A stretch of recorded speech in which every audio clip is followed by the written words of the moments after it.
Welcome to Grandma's kitchen. வாழ்க வளமுடன், வாழ்க பல்லாண்டு. நான் உங்களை கொஸ்டின் கேட்கட்டுமா? ரொம்ப ரிலாக்ஸாக ஆன்சர் யோசிங்க. தெரிஞ்சதுன்னா கமெண்ட் செக்ஷனில் சொல்லுங்கள். ரொம்ப டேஞ்சரான சிட்டி எதுங்க?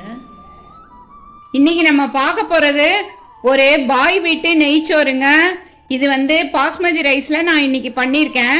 நம்ம இந்த ப்ராசஸை ஆரம்பிக்கிறப்ப இதை இப்போ நம்ம தண்ணி ஊற்றி நல்லா 3 தடவை கழுவிட்டு ஊற வச்சிடலாம். இந்த பாய் வீட்டு பிரியாணிக்கு நெய் கொஞ்சம் நல்லா ஊற்றிக்கிட்டா ரொம்ப டேஸ்ட்டாக இருக்குங்க. நல்லா பாய் வீடுகளில் கல்யாணங்களில் முக்கியமாக செய்கிற ஒரு ஐட்டம். 1 ஸ்பூன் நல்லா இருக்கிற மாதிரி நெய் போட்டுக்கலாம். கூடவே எல்லா விஷயத்துக்குமே இந்த எண்ணெய் நல்லெண்ணெய் இருக்கு இல்லைங்களா, அதையும் கலந்து போட்டோம்னா ரொம்ப டேஸ்ட்டாக இருக்குங்க. நீங்கள் வாசனை ரொம்ப தூக்கலாக இருக்கும். 1 ஸ்பூன் இருக்கிற மாதிரி நல்லெண்ணெயும் போட்டுக்கலாம். இப்போ வானொலி நல்லா காஞ்சி வந்துருச்சு. இதில் ஒரு பிரியாணி இலையை போட்டுடலாம். பாருங்கள், 1 கிராம்பு போட்டிருக்கேன். நான் ஒரு 200 ml ரைஸ் எடுத்திருக்கேன். அதுக்கு தேவையானதை சொல்கிறேன். ஒரு சின்ன பீஸ் பட்டை, அப்புறம் அன்னாசி பூ 1, ஒரு ஏலக்காய், எல்லாத்தையும் அப்படியே முழுசாக போட்டிருக்கேங்க. இது கூட சோம்பு, 1 ஸ்பூன் சோம்பையும் போட்டுடலாம். 1 ஸ்பூன் சோம்பையும் போட்டுடலாங்க. போட்டு நல்லா கொஞ்சம் கலந்து விட்டுடலாம்.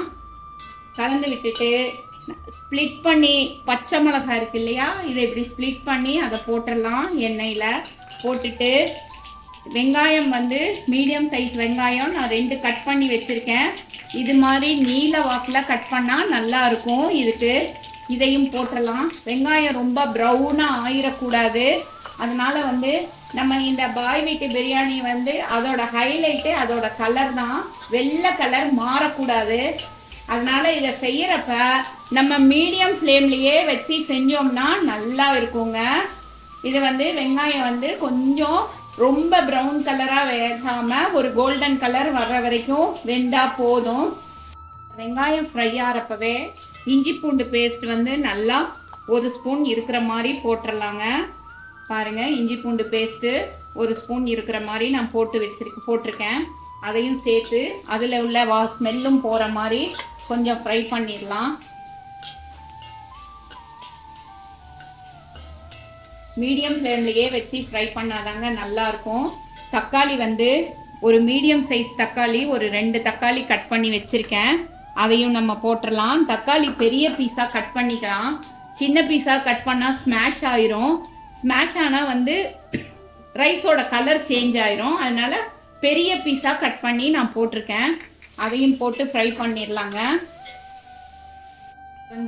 இதில் நல்லா ஒரு கரண்டி இருக்கிற மாதிரி தயிர் போட்டுக்கலாங்க. இந்த அளவு தயிர் போட்டால் போதும், இதுக்கு மேலே தேவையில்லை. இந்த தயிர் ஒரு ஃப்ளேவரை ஒரு வித்தியாசமான ஒரு ஃப்ளேவரை கொடுக்கும். அதனால நம்ம தயிர் போடுறோங்க. நல்லா ஃப்ரை ஆகி வந்துருச்சு. இந்த அளவு ஃப்ரை ஆனால் போதும். இப்போ கொத்தமல்லி பொடியாக கட் பண்ணி வச்ச கொத்தமல்லியை பாருங்க, இந்த அளவு ஒரு கைப்பிடி அளவு போட்டுடலாம்.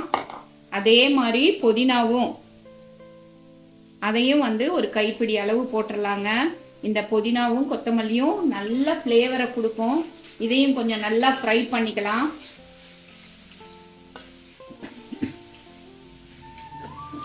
இப்போ நல்லா இது எல்லாமே கலந்து ஃப்ரை ஆகி வந்துருச்சு. இது கூட நம்ம இப்போ தண்ணியை ஊற்றிடலாங்க.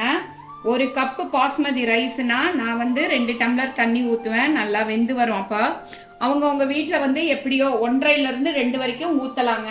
நான் அதை அளந்து வச்சுருக்கேன். அதை அப்படியே ஊற்றிடுறேன். இது நல்லா கொதிச்சு வரணுங்க.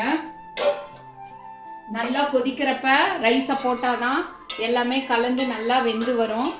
இப்போ நம்ம ஆல்ரெடி இந்த ப்ராசஸ் ஆரம்பிக்கிறப்பவே ரைஸை ஊற வச்சிட்டோம் இல்லையா. இப்போ அதில் உள்ள தண்ணியை ஃபுல்லாகவே ட்ரைன் பண்ணிவிட்டு வெறும் ரைஸாக தான் போடணும். அதில் தண்ணி கொதிக்கட்டும், அதுக்குள்ளே நம்ம ரைஸை ட்ரைன் பண்ணிடலாம். தண்ணி இப்போ நல்லா கொதிச்சு வந்துருச்சு. இப்போ இதுக்கு தேவையான அளவு உப்பை போட்டுடலாங்க. உப்பை போட்டுட்டு ரைஸ் தண்ணி ஃபுல்லாக ட்ரைன் பண்ணி வச்சுருக்கோம் இல்லையா, அந்த நல்லாவே ட்ரைன் பண்ணிடணும். அப்போ தான் நல்லாயிருக்கும். நல்லா ட்ரைன் பண்ணி வச்ச ரைஸை இப்படி போடலாம். இதில் போட்டுட்டு நல்லா கொஞ்சம் கலந்து விடலாங்க. தண்ணியை ஃபுல்லாக ட்ரைன் பண்ணிடணும். இது அடிகனமான பாத்திரத்தில் போட்டால் தான் ரொம்ப கலர் சேஞ்ச் ஆகாமல் வரும். அதனால் நம்ம அடிகனமான வாணலியோ பாத்திரமோ இல்லை குக்கரோ எதில் வேணால் அவங்கவுங்க சௌரியத்துக்கு தகுந்த மாதிரி போட்டுடலாங்க. இப்போ வந்து ரைஸு ஃபுல்லாக நம்ம போட்டாச்சு. இதை நல்லா கலந்து விட்டுறலாம். ஓரளவு திக்னஸ் வரட்டும். அது வரைக்கும் கொஞ்சம் ஓப்பன்லேயே இருக்கட்டும். ஓரளவு தண்ணி கொஞ்சம் அது கூட ரைஸ் கூட ஊறி கொஞ்சம் கம்மியாக இருக்குது. இந்த ஸ்டேஜில் அடுப்பை நல்லா சிம்மில் வச்சுட்டு இதை அப்படியே மூடி வச்சிடலாம். ஒரு 10 மினிட்ஸ் அப்படியே டிஸ்டர்ப் பண்ணாமல் விட்டுறலாங்க. ஒரு 10 மினிட்ஸ் மூடி வச்ச உடனே நம்மளோட கீ ரைஸ் ரொம்ப சூப்பராக ரெடி ஆயிடுச்சுங்க. பாருங்கள் எவ்வளோ ஃபஸ்ட் கிளாஸாக வந்திருக்குன்னு. நம்மளோட சூப்பரான சுவையான பாய் வீட்டு நெய்ச்சோறு ரொம்ப ஃபஸ்ட் கிளாஸாக ரெடி ஆயிடுச்சு. பாருங்கள் எவ்வளோ அப்படியே பொலன்னு வந்திருக்குன்னு பாருங்கள். இதுக்கு வந்து சைட் டிஷ் வந்து நம்ம பொட்டேட்டோ சப்ஜி பண்ணோம்னா ரொம்ப ரொம்ப ரொம்ப டேஸ்ட்டாக இருக்குங்க. அது கொஞ்சம் காரசாரமாக மசாலா வாசனையோடு இருக்கும். இது வந்து ரொம்ப எதுவுமே காரம் எதுவுமே இல்லாமல் சாஃப்டாக இருக்கிறதால ரெண்டுக்கும் ரொம்ப நல்லா செட் ஆகுங்க. எல்லோரும் சாப்பிட்டு என்ஜாய் பண்ணலாம். தேங்க்ஸ் ஃபார் வாட்சிங் அவர் கிராண்ட்மாஸ் கிச்சன். லைக் பண்ணுங்கள், ஷேர் பண்ணுங்கள், சப்ஸ்கிரைப் பண்ணுங்கள். தேங்க்யூ.